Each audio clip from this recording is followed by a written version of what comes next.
And of course, oh, PvP. We're not off a different race match here. Why don't they have PvP league records? Or TVT, or ZVZ. Wow, you're right.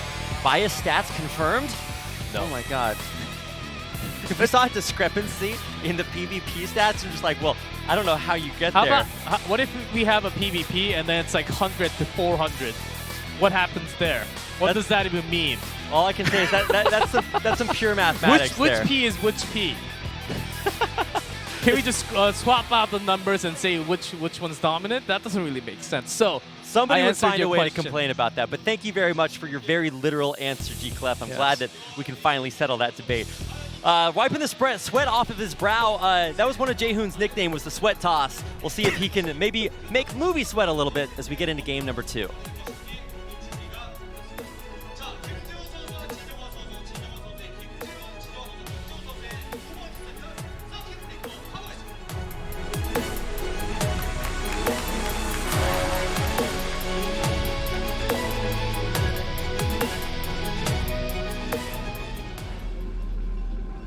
And away we go. On to Circuit Breaker for our second game of our second set. In the upper right-hand corner in the blue is Jaehoon, or Bermuda. He is going for right now, and his opponent is Movie in the upper left in the red. Is Bermuda ever going to get a chance to have that Arbiter out? Arbiters in PvP, tell me more. We would really have to exhaust a lot of possibilities for that to happen. Maybe in the future, that's the build that redefines the match, but not for now. Well, we have carriers. We have carriers in these days. Well, let's hope they're not Movie's carriers. He's not had a whole lot of success there. But it's a PvP still, and so you can have a bunch of shenanigans go on if you do see massive build differentials. Can be a little bit coin flippy if you see like DTs versus no Arbiter. Obviously, that's not going to go well. Well, I'm expecting Movie to just play super standard. Yeah. So I mean, it might seem kind of boring to watch players build observers, but if you don't want to lose PvPs, that's kind of the way you go. So maybe Bermuda realizes that and just throws down the 3 gates you need to power through a build like that, so that you can see what's coming, but you can't stop it. Yeah. That's basically what it is. But does this actually trigger you? This happens to me all the time. Like, we have Bermuda with the blue P1 on the left bottom, but it's actually right below that it's Movie, and it's actually the opposite. Oh, well, this was especially true with the first best of 5, where it was a blue jersey on the Terran player playing a red color in game. And they also had that swapped issue, and I'm just like, okay, well, there's just blues and reds everywhere. I did my very best, but you know, it's Movie's at 11. It's a struggle. Yes. That's right. That's why it's P11, P1. In case you were wondering what those numbers and letters meant below the player names, it's their positioning on the clock. So they are just kind of unfortunately positioned there for their spawning locations. Yeah. So graphics aside, let's check out the scouting directions. Bermuda is scouting incorrectly, the wrong way around the map, down south. And for Movie, he's actually being a little bit slower to scout. And I think he might actually go cross with this. Yeah, he does not have a probe out anywhere, just having an early Zealot out of the way. Yeah, going south with the Zealot, it's, I guess, kind of an artistic choice, if you want to call it that. He'll at least get the scouting information. He actually might catch the probe if he's on top of things. If they both search into the 7 o'clock and then they meet, well, both of the players are going to have a pretty good idea where the other person, of course, certainly Bermuda will, because he might actually think the Zealot's coming out from the base, but it's not getting spotted. I'm like, okay, he's that's at 7 a little o'clock. bit surprising. I've been bamboozled. Egads. So he runs back, and we'll get a little bit of egg on his little probe face. But the real idea is going to be the tech choice, and we're going to see a Robo versus, I don't know. We didn't see what Bermuda was doing, but Movie's going Robo. Early Robotech already with just 1 gate. Just making sure that I'm keeping the colors and the players correct. That is actually way harder than it looks, guys. And it is Robo on both sides. And whether it's just going to be for fast reavers or if he just wants the safety, I keep saying Oracle because I was casting StarCraft 2 yesterday, but observers, which are also in both games, so I don't know. If it is just for the safe observers, that's the way that Movie went in game number 1. Wouldn't fault him at all. Oh, can he actually block the ramp and stop the probe? Nice. Whoa!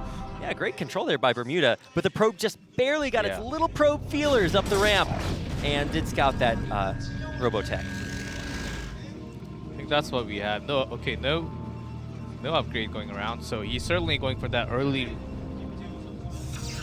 Okay, so here we go. This is really exciting. So Bermuda is going to go for the 3-gate. He showed Robo, and he's going 3 gates behind it. This is a little bit like what Movie did in that previous...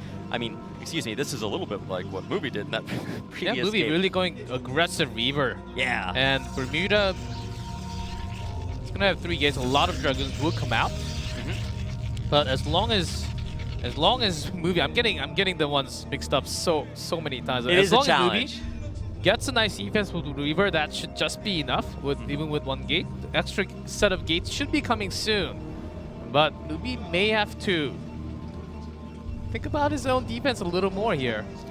You know, it's really going to depend on where they can engage. Obviously, the player with the high gateway count is going to have a lot of Dragoons, and that can be, if you engage in open field, there's a lot of room for those Dragoons to move up on your shuttle and Reaver, put too much pressure on for you to use it, and then crush your army and move over you. So this is going to be very important to watch for Movie, because this can also just totally turn the game in Jaehoon's favor. If you run in with the Reaver and the shuttle, get no damage done, and then, you know, heaven forbid you lose it and then are super far behind. Those are Zealots going in, right? Yep, 2 Zealots and a Reaver.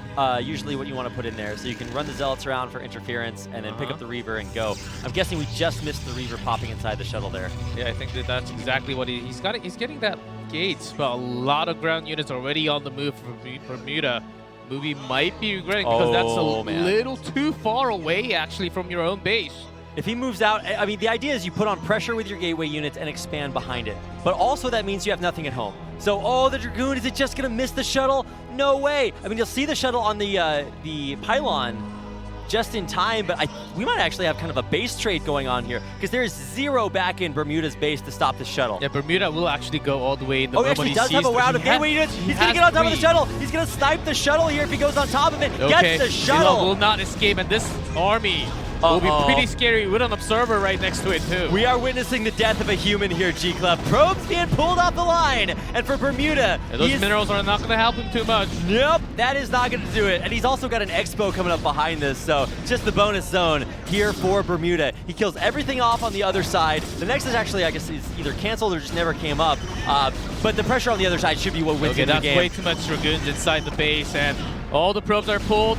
Even Observer, I think the first one has actually gone, but see the defense, how much damage he's actually doing. That's just way too much. That's GG. it, GG. Damn, Bermuda, the 3-gate counter, what a god. He also had those Dragoons pop out back at home and crucially kept them back at home so that Reaver didn't deal critical damage. Sniped the shuttle, killed the Reaver and the Zealots afterwards.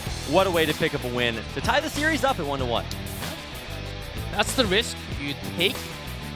For both sides, for going extra gate. Usually we see 2, not 1 and 3. And that's the norm. We can actually have a good defense, add 1 more for extra defense later on. So it's not all in, but they both went for kind of semi-all in. And of course, it ended up working better for a lot more units. And when you have extra Dragoons at your own base, you see something coming because you have that pylon there. Yeah. And that was just a great defense. We're back on the screen now. I see this is the luxury that we get when G-Clef is doing the producing and the translating, is that he gives, like, you know, cues and signals. But now that you're on this side of the camera, oh, thanks G-Clef. Wow, you really got that one. Good job. G-Clef is my pylon to scout when the scene transition shuttle comes into my base. But you're a little late on that one. Or maybe I just didn't watch the minimap. I don't know. I was watching the minimap down here, but here we are. Yeah, what a way to see that game end. I'm glad that we get some diversity in our PvP. Because you can just see the same build over and over again on different maps, and it's just like, okay, we get it, guys. This is like the safest way to like Dragon Reaver, and they just fight. Yeah. Pick a truth and then go something else. That's what happens, right? I'm happy that Bermuda is winning games because sometimes these players come back, their first tournament in a while, and it doesn't work out. But Jaehoon's tied it up. We're going to take a quick break before we get into Game 3.